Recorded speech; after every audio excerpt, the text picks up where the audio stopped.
Atenism, a significant break from traditional Kemetic beliefs, and ultimately a failed belief system. But let's break down the psychology, the cultural impact, and the deeper symbolism of this belief.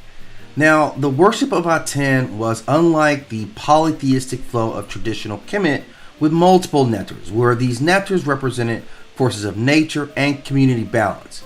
Asar was the cycle of life and death, Ra as the solar order, Ma'at as universal balance.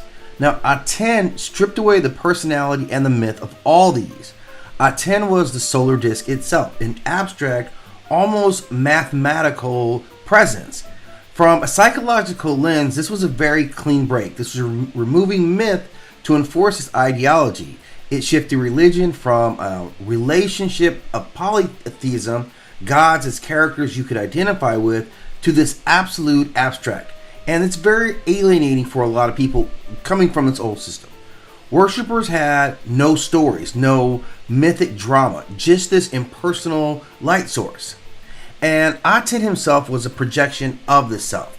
Akhenaten, who was the Nasut who championed Atenism, essentially projected his own psyche into this divine.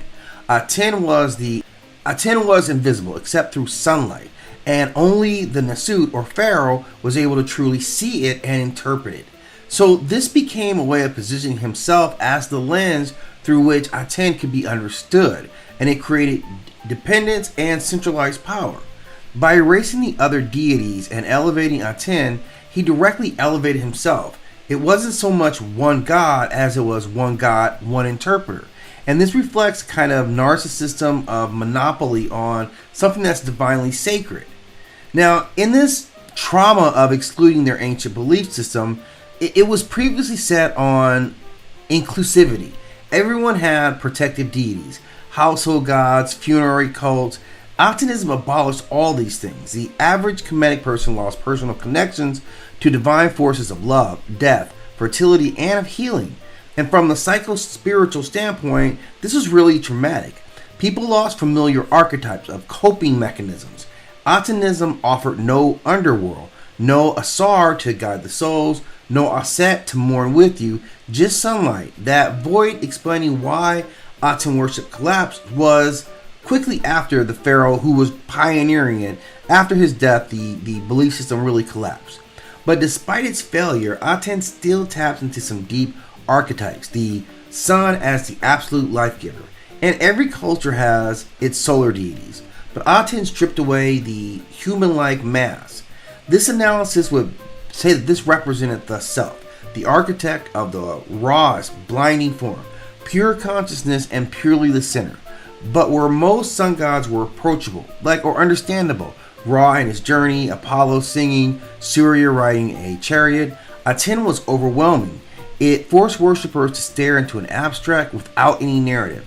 And psychologically, that also led to a level of emptiness or fanaticism, depending on how one adapted itself to that belief system. It leaves a long legacy as being one of the earliest truly recognized forms of monotheism, and just kind of set us up for the framework for other monotheistic religions that will come. This is one God, abstract and universal. This is a prophet or mediator as a sole interpreter. This is suppression of pluralistic traditions. Unlike Judaism, Christianity, or Islam, it didn't give people stories, laws, or promises. There was no covenant, no Christ-like figure, no paradise. So psychologically, it was unfinished. It was the skeleton of monotheism without the flesh of myth and the morality that goes on along with it. And the worship of Aten is psychologically fascinating because it represents a massive experiment in human consciousness. Akhenaten tried to uproot the archetypes, force an abstract, and reshape collective identity with a single symbol, the sun. But the people needed myth, they needed stories and relatable deities, and without them, Atenism collapsed under its own rigidity. It was an authoritarian project that couldn't meet the psychological needs of the people.